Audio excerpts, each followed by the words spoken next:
Hey everyone, we're here for our next session. We have Amir, co-founder and CTO of ZeroX. He'll be doing a talk on building exchange infrastructure for the internet, and I'll let him take it from here. Hey everyone, thank you for tuning in, and Shinju, thank you for having me as well. Yeah, as Shinju mentioned, we'll be covering, how we build exchange infrastructure for the internet at ZeroX Labs, and wanted to cover a handful of our products and pieces of infrastructure that we've built over the years, and the different problems that they are seeking to address. But before that, I want to take it back to our mission and make sure that everybody understands the overarching problem that we're trying to tackle and why we do what we do at ZeroX Labs. Our mission is to create a tokenized world where all value can flow freely. So why are we doing this, and what does it mean? Well, in the long run, we believe that anything of value that can be represented digitally will be tokenized on a public blockchain. And this is going to create a great democratization of access to markets and financial services in a similar way to how the internet democratized access to information. Many of us probably grew up before the mass adoption of the internet and can remember, before it really existed. But it's quite difficult to fathom that world today. It's really changed our lives and is arguably the greatest invention of our lifetimes. Before the internet, pre 1990, you wanted to access information. For the most part, you needed to go to your local library and physically find that information. Mid 1990s, home computers became more commonplace, and now you could insert a floppy disk and look up some information from the comfort of your own home. But computers were not yet connected to the internet, so if there was any new information that was not available on that floppy disk, you were just out of luck. And then finally, the internet came around and opened up the floodgates. Now you can access basically any information from your own fingertips using a mobile device. And today, about 60% of the global population has access to the internet, and about 95% of the U.S. population has access to the internet. Wouldn't be here right now talking to you all without the internet. If we think about money and value, blockchains are taking us from this digital phase 2 to this open and accessible phase 3. So before the advent of blockchains, money and value were digital. You can access your bank accounts online. You could transfer money, but not fully at step 3 yet, because oftentimes that value is behind some sort of closed wall, controlled by some central entity, not easily accessible. For example, if I am in the United States, might be not that straightforward for me to access financial services in Europe or vice versa. And if you start to go outside of first world, more established countries, it becomes even more difficult. So blockchains really open up the floodgates when it comes to value, and make it much easier to permissionlessly access value from anywhere around the globe. We are seeing this transformation and tokenization of value happen right before our eyes. Things have really exploded over the past couple of years. There are now tokens native to blockchains in many different verticals. So we have stable coins that represent digital dollars, or perhaps are pegged to digital dollars. We have various utility and payment tokens, Bitcoin, Ethereum, and Solana being prime examples, used to secure the underlying blockchain networks that they are on. We have governance tokens that allow token holders to vote over large pools of capital or how protocols evolve over time. And we have synthetic assets and various types of derivatives that are pegged to for example different commodities that don't exist on blockchains, or options on different types of value. We have receipt tokens that represent your positions in some sort of a liquidity pool. Maybe you're lending out money and you have a token that represents that position, or maybe you're providing liquidity in an automated market maker and have a token representing that position. More recently, we have digital art really taking off. Scarce assets that people value for whatever reason. Blockchains are really, really good at uncovering different ways in which people perceive value, and new types of value are being tokenized all the time. Very interested to see what happens next. And then we have collectibles. We have things like video game items, all represented as non-fungible tokens. So what do I mean by this value being native to the internet? Well, with the exception of the stable coins here, all of these forms of value were created on public blockchains and are primarily transacted on public blockchains. And it's quite a change from the traditional world. And while all these things are also accessible in centralized finance, the centralized aspects of the world are kind of chasing the decentralized aspects of the world. And for the most part, these assets are not controlled by any single entity. They are decentralized, and how they work is just written in code, and really just value that lives in cyberspace. So we have all this different type of value. What is actually happening with it? Well, people are transacting with this value a lot. So on the top here, we have total value locked throughout DeFi over the last couple of years. I remember about a year and a half ago when the total value locked in DeFi hit $1 billion for the first time, and it was a crazy accomplishment at the time. But man, it is now about $161 billion across chains. Just crazy phenomenal growth. On the bottom left here, we have monthly decentralized exchange volumes over time, and now we're hitting consistently over $60 billion every single month, and this is just on Ethereum, by the way. Again, astounding growth. People are trading these tokens a lot. And on the bottom right here, we have monthly volumes for OpenSea, which is the largest non-fungible token marketplace. And in the last month, that hit $2 billion. Actually, we are in October now, so I believe this stat is slightly out of date. I think it was closer to $3 billion in both August and September. So at 0x Labs, we're building the exchange infrastructure for the internet. All of these different types of assets I showed you have very different market structures, different ways of interacting with each other. What they all have in common is that they're not very useful if you're not actually able to exchange them. People need to be able to acquire these or easily get out of their positions when needed. And I will dive into how we are enabling that. So first and foremost, everything we build is powered by 0x protocol under the hood. 0x protocol is a set of smart contracts that lives on multiple blockchains now.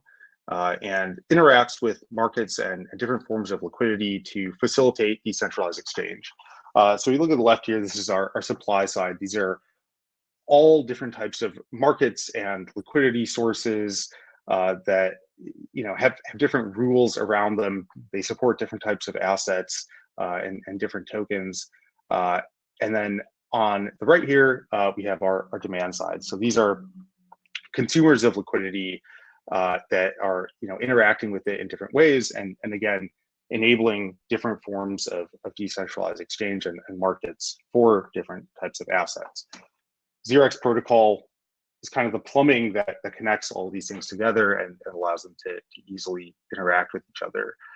It is also community owned and governed and intended to be a public piece of infrastructure that just lives in cyberspace and is not controlled by any one counterparty.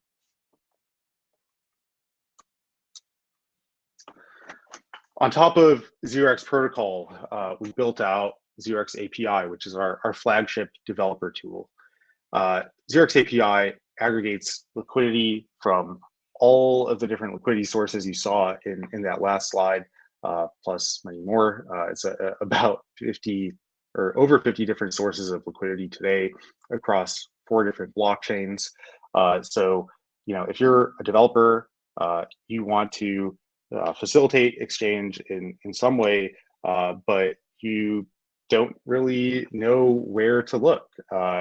You don't know which assets are supported on which liquidity sources. You don't understand how each of these different 50 liquidity sources works.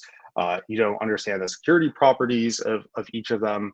Well, you can just use our API, access all of them, get the best prices without really thinking much about it all.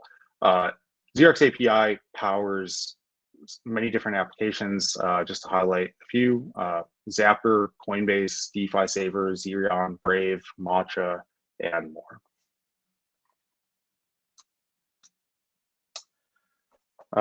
We also built out a consumer-facing DEX aggregator called Matcha.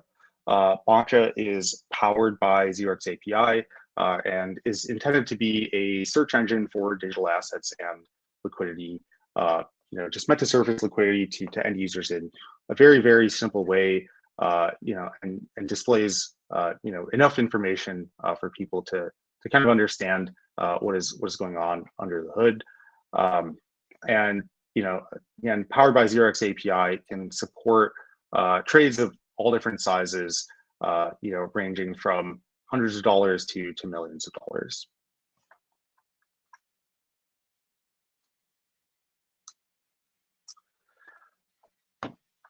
On the supply side, we also build out infrastructure for professional market makers to interact with DeFi and decentralized exchange. So we built out a request for quote system. Actually, just yesterday, Daniel from our team also presented on this system specifically and really dove deep into how it works. So check it out if you are interested. I'm just going to cover it at a very high level here. In a nutshell, it allows professional market makers to provide extremely competitive liquidity to users directly peer-to-peer. And this is also integrated into API and Matcha. So if you're using that, you will get access to these market makers directly. How does it work? So trader comes in and they essentially ask the market makers, what is the best price you are willing to give me for this trade? All the market makers will send back their best quotes, and then those quotes will be aggregated with all the other liquidity sources. And if they end up winning out, the trader can agree to that, sign the transaction, and send it to the blockchain. At which point, smart contracts will facilitate the settlement.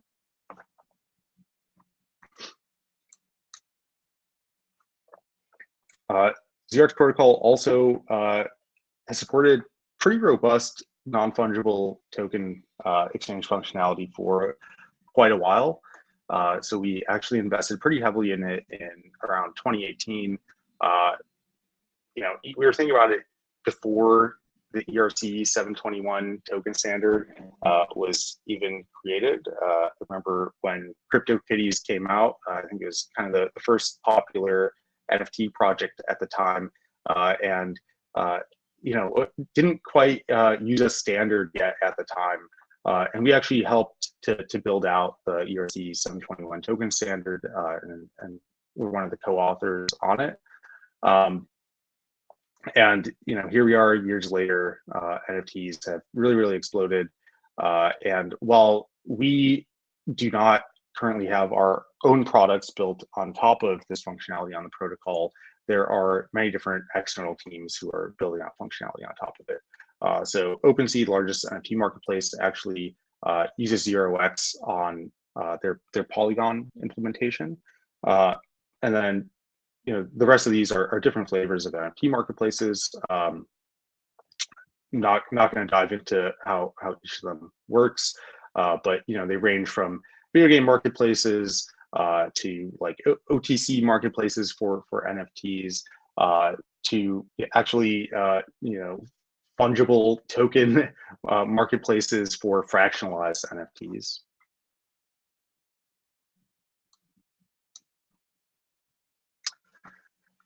And we are also investing heavily in multi-chain. So take everything that I just mentioned and do it again for every single blockchain.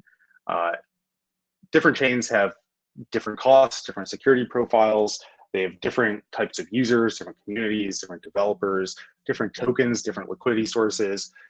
Expanding to multi-chain really makes everything exponentially more complicated, and we are looking to simplify that for users and developers building on top of 0x. But multi-chain is a really important part of increasing access and bringing tokenization to the world. Currently, we support Ethereum, Binance Smart Chain, Polygon, and Avalanche through 0x API, and plan to do more soon. I thought this was some pretty interesting data that is evidence that multi-chain actually is really increasing access. So on the left here, this is the percentage breakdown of volume across 0x API split up by chain, and you can see the blue here is Ethereum. Something like 70% of all the volume that happens is still on Ethereum today. But if you look at the right-hand side, these are the users per blockchain, and that tells quite a different story. So Ethereum is the blue here again, and you can see it's maybe a third or so of the total users across all the different products on top of 0x API. And actually, I think this is about a week old, but yeah, the numbers are quite a bit different today. I think it's over like 500,000 monthly users, and even smaller percentage on Ethereum. So what that suggests is that on these other chains, people are trading in much smaller quantities, but much more frequently. And I think this trend is going to continue, across different blockchains, but also layer 2 scaling solutions built on top of Ethereum. And it's super important that at the end of the day, anybody in the world is able to access and actually afford using this technology, or it's not going to be very useful.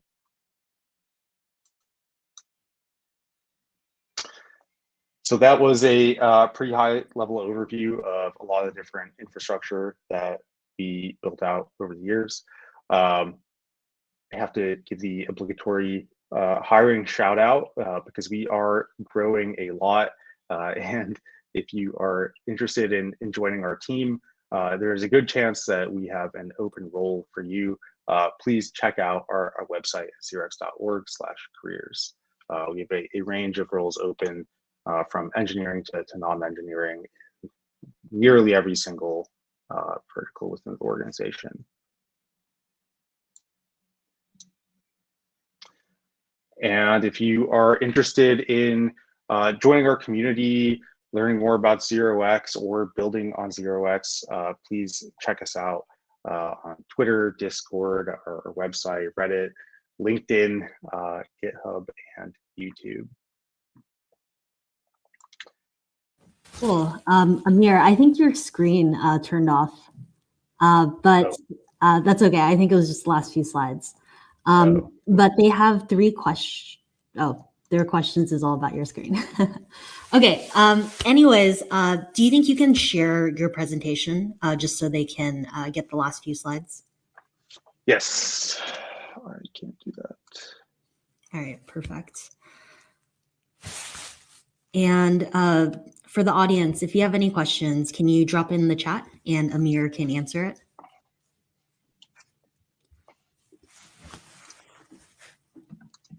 So I'm actually very curious. This is my own question.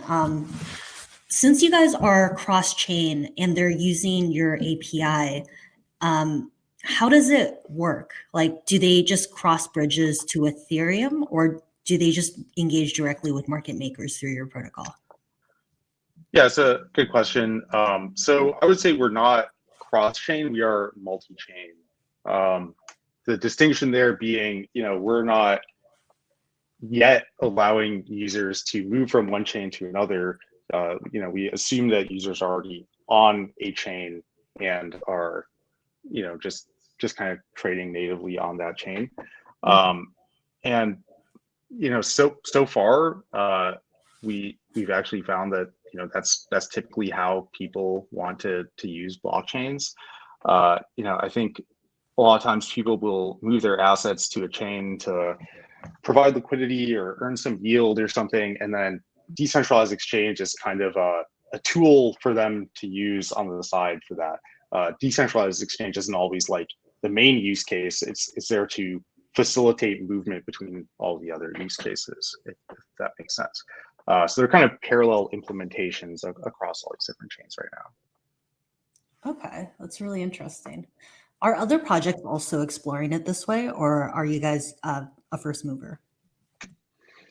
I mean, there definitely are other projects, but not all. So somewhere in between. But we have been investing in this since, I don't know, like February of this year, February, March. I think we first launched on Binance Smart Chain before it was cool. Okay, interesting. And do you guys just support ERC20, or do you also support NFTs like 721, 1155? Yeah, so most of our tooling is ERC20 specific, but smart contracts do support ERC 721 and 1155 as well. Okay, very cool. Are there any very common questions about 0x that you get that you think you want to answer, so you'll never have to answer them again?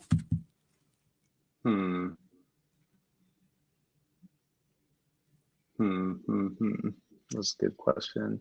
I don't know. I think it's most common is probably just what is 0x. There is definitely a lot going on. Exchange functionality sounds simple, but really supports a very, very broad set of use cases. Recently like to describe it as infrastructure for the internet, because I think it just encompasses a lot of different verticals by describing it that broadly, and maybe helps you understand how it can actually be used and evolve down the line, as well as more types of values and markets are created. Okay. I think Matcha has a front end, right? Like, I know Yes. Uniswap got into issues with their front end, and they were whitelisting tokens. Are you guys going that route as well? Maybe? We have been very careful since day one, and we've actually been taking precautions even before Uniswap did. What are some general precautions that you think DeFi founders or like DeFi projects should think about? Because you guys have been around for a long time, so I'm sure like you've thought about it from a lot of different angles. Yeah, I think it's primarily around just actually like going out of your way to try to protect consumers. They're definitely, wherever there is a lot of money involved, like there are opportunists, and occasionally there might be scams and stuff like that, and need to help people understand what they're actually getting into. If you check out Matcha, there are some tokens that will have like warnings on them and stuff like that. Really want to make sure that the people are doing their research on anything that they use. Okay, and I see one question in the chat.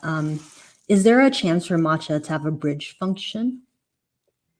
Something we are thinking about. Ah, cool. And I think that's it, unless more questions come in. Thank you so much for your time. This was really great. No problem. Thank you. All right. And if you can just share your slides in the chat or share it on Twitter and I can retweet it, that'd be appreciated. This should work. So wait a second.